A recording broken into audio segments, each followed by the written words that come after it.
एक बार की बात है, एक गांव में रामू नाम का किसान अपनी पत्नी के साथ रहता था। उसके पास में 2 बैल और अपना एक छोटा सा खेत था, जिस पर वो रात दिन मेहनत करता था, तब कहीं जाकर उसे खाने जितना अनाज उगा पाता। रामू गरीब होने के साथ साथ ईमानदार भी था। रामू की पत्नी हमेशा अपने भाग्य को कोसती रहती। न जाने किस जन्म के पाप भोगने पड़ रहे हैं, जो इतनी गरीबी उठानी पड़ रही है। न जाने भगवान अपनी किस दिन सुनेंगे। अरे भाग्यवान, अपन कर्म के अलावा और कर भी क्या सकते हैं।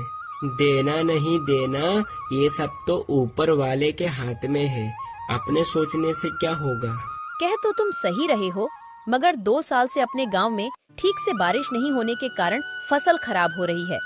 गांव में बाकी किसानों के पास तो गाय भैंस है, जिससे उनका तो गुजारा चल जाता है, मगर अपने पास तो केवल एक छोटे से खेत के अलावा कुछ भी नहीं है। और बारिश नहीं होने के कारण उस खेत में भी फसल नहीं होती। पता नहीं इस बार भी क्या होगा। हाँ, ये बात तो तुम सही कह रही हो। पिछले 2 साल से ठीक से बारिश नहीं होने के कारण फसल बर्बाद हो रही है, और अब तो कुएं भी सूखने लगे हैं, उनमें भी पानी अब कम बचा है। पता नहीं इस बार खेती में क्या होगा, ये तो ऊपर वाला ही जाने। चलो भाग्यवान, अब मैं चलता हूँ। रामू रोज की तरह अपने दोनों बैलों को लेकर अपने खेत की ओर निकल पड़ता है। रामू भले ही गरीब था, मगर बहुत ईमानदार था। वो दूसरों का भला ज्यादा सोचता था और वो हमेशा अच्छे कर्म करने की समझ रखता था। और फिर रामू खेत पर पहुंचकर खेत पर मेहनत और लगन से काम करने लगता है।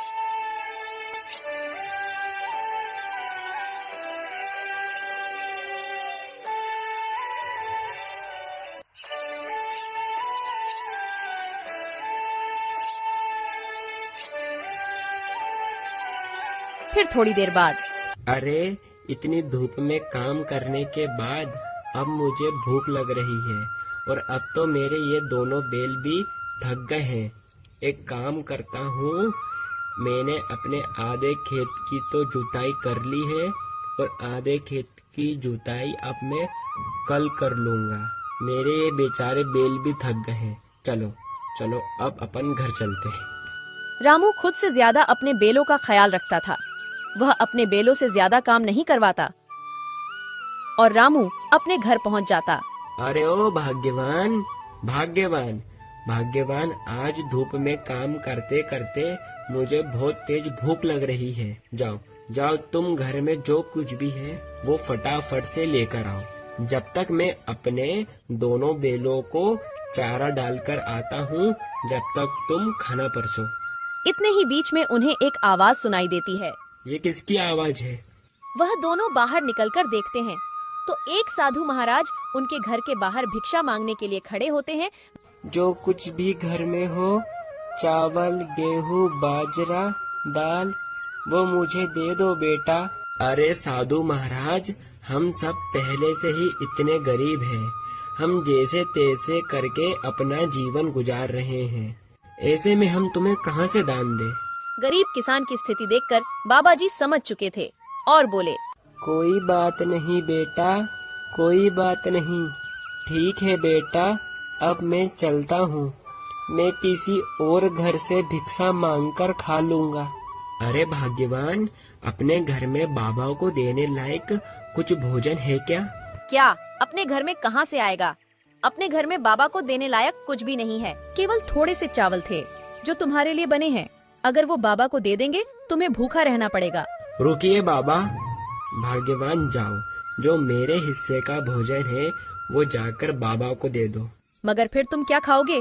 अगर बाबा को तुम भोजन दे दोगे, फिर घर में एक अन्न दाना तक नहीं है, तुम्हें भूखा रहना होगा।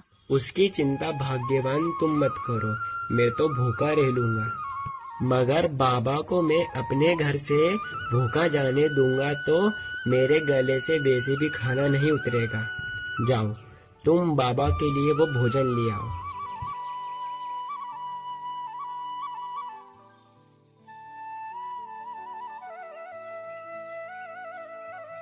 रामू की पत्नी रामू की बात के अनुसार रामू के हिस्से का खाना बाबा को दे देती है। धन्यवाद बेटा, धन्यवाद। भले ही तेरे अभी बुरे दिन चल रहे हैं, मगर ऊपर वाला सब देख रहा है। वो तेरी एक दिन अवश्य सुनेगा बेटा, धीरज रख।